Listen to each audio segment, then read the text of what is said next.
ആദ്യം 96 കട്ടുകളാണ് സിനിമയ്ക്ക് censor board നിർദ്ദേശിച്ചത്. വിവാദത്തെ തുടർന്ന് കോടതി കയറിയപ്പോൾ വിചിത്രമായ വാദപ്രതിവാദങ്ങളാണ് ഉടലെടുത്തത്. ഒടുവിൽ പേരുമാറ്റി സമവായത്തിലേക്ക്. ഒരു പേരിൽ എന്തിരിക്കുന്നു എന്ന ചോദ്യത്തിന് ഇപ്പോൾ പ്രസക്തിയില്ലാതായി. ഭാവനയിൽ സൃഷ്ടിച്ച ഒരു കഥാപാത്രത്തിന്റെ പേരിനെ ചൊല്ലിയാണ് ഇപ്പോഴത്തെ വിവാദ കോലാഹലങ്ങൾ. കഴിഞ്ഞ മാസം 27-ന് റിലീസ് ചെയ്യേണ്ട സിനിമയായിരുന്നു സുരേഷ് ഗോപി ചിത്രം Janaki versus state of Kerala. ആവിഷ്കാര സ്വാതന്ത്ര്യത്തിനുമേലുള്ള കടന്നുകയറ്റത്തിന്റെ ഒടുവിലത്തെ ഉദാഹരണം. ജൂൺ 12-ന് സെൻസർ സർട്ടിഫിക്കറ്റിന് അപേക്ഷ നൽകിയിട്ടും അനുമതി വൈകുന്നുവെന്ന് ചൂണ്ടിക്കാട്ടി നിർമ്മാതാക്കൾ ഹൈക്കോടതിയെ സമീപിച്ചതോടെയാണ് നിയമ പോരാട്ടത്തിന് തുടക്കമായത്. പ്രദർശനാനുമതി നൽകിയതുമില്ല, നിഷേധിക്കുന്നതിന് കൃത്യമായി കാരണം പറയുന്നുമില്ല എന്നായിരുന്നു പരാതി.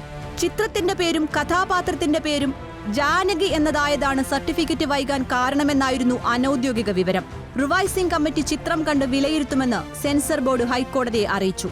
എന്നാൽ സിനിമ കണ്ട ശേഷം പേരിൽ മാറ്റം വരുത്തണമെന്ന് തന്നെയായിരുന്നു റിവൈസിംഗ് കമ്മിറ്റിയുടെയും നിർദ്ദേശം. സിനിമാ സംഘടനകൾ കടുത്ത പ്രതിഷേധവുമായി രംഗത്തെത്തി. ഒരു തരത്തിലും മാറ്റമുണ്ടാകില്ലെന്ന നിലപാടിൽ അണിയറ പ്രവർത്തകർ ഉറച്ചുനിന്നു. ഹൈന്ദവ ദൈവമായ സീതയുടെ പര്യായമാണ് ജാനകിയെന്നും പേരു മാറ്റണമെന്നുമുള്ള ആവശ്യത്തിൽ സെൻസർ ബോർഡും. മത, ജാതി, വംശ, വിദ്വേഷ പരാമർശങ്ങൾ പാടില്ലെന്ന വാദമാണ് സെൻസർ ബോർഡ് കോടതിയിൽ ഉയർത്തിയത്. പേരിടുന്നത് കലാകാരന്റെ സ്വാതന്ത്ര്യമാണെന്ന് പറഞ്ഞ കോടതി രൂക്ഷമായി ബോർഡിനെ വിമർശിച്ചു. കഥയും കഥാപാത്രവും നിങ്ങൾ തീരുമാനിക്കുമോ എന്നായിരുന്നു ചോദ്യം. സിനിമ നേരിട്ട് കണ്ട് വിലയിരുത്തുക എന്ന അസാധാരണമായ നടപടിയും ഇതേ തുടർന്ന് നടന്നു. കൊച്ചിയിലെ സ്വകാര്യ സ്റ്റുഡിയോയിലെത്തി ജസ്റ്റിസ് എൻ നഗരേഷ് സിനിമ കണ്ട ശേഷമാണ് തുടർ നടപടി സ്വീകരിച്ചത്. News desk reporter.